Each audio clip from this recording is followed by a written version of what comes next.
Sana chama peo. Mesha.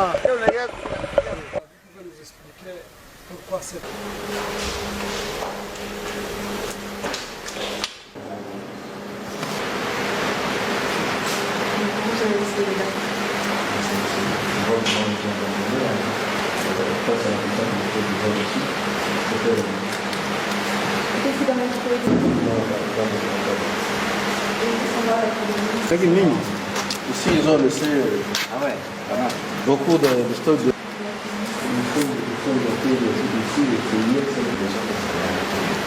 Il y a deux semaines là-bas. Televisão. Aga.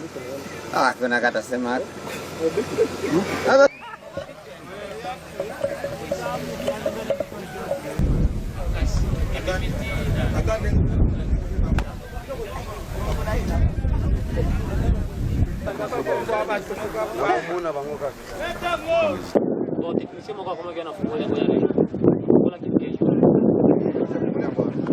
Kuna mtu yuko pale?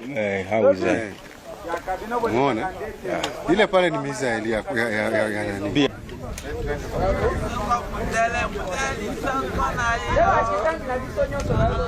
Hiyo ndo gala yake sla.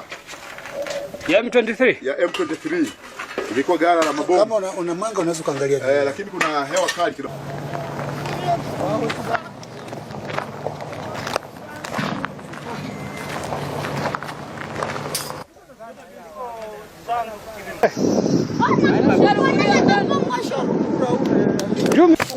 Na mapantaro. Ana mfatiri kwa ile zongoro. Na ma secret zi.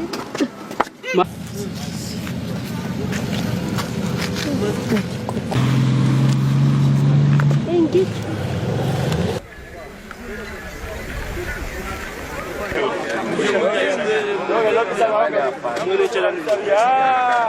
Sasa nyie mlikuwa mwenzenu sasa mnafanya. Ils ont pris la fuite vers le parc national de Virunga, et probablement vers le Rwanda et d'autres vers l'Ouganda. Nous sommes en train de faire le ratissage à l'intérieur des limites nationales pour voir s'ils ne se cachent pas encore dans les forêts. Mais ce que nous savons est qu'ils ont pris la direction des pays voisins. La population de Rutshuru, nous l'avions déjà annoncé que nous étions prêts, nous étions en train de compatir avec elle durant toute une année qu'ils ont enduré avec la rébellion du M23, avec toutes ces exactions. Et maintenant, elle est libérée, c'est un soulagement et c'est une victoire pour tous les Congolais. Ce qui va se passer, c'est que ça, ce n'est qu'une grande étape, bien sûr, bien que ce n'est pas encore la fin de la guerre, parce qu'il y a encore d'autres groupes armés qui détiennent encore les armes sur le territoire congolais et que nous allons pouvoir aussi désarmer par la force s'ils ne veulent pas obtempérer à notre appel de déposer pacifiquement.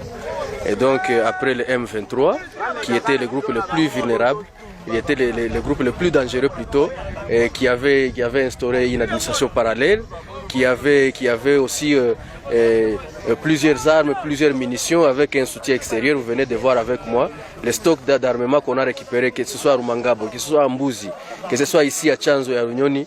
C'est vraiment des munitions, des stocks impressionnants, à tel point que la guerre n'était pas destinée à se terminer aujourd'hui. Ça, c'est un miracle, c'est Dieu qui a vraiment aidé les forces armées régulières de FARDC pour pouvoir démanteler les réseaux du M23.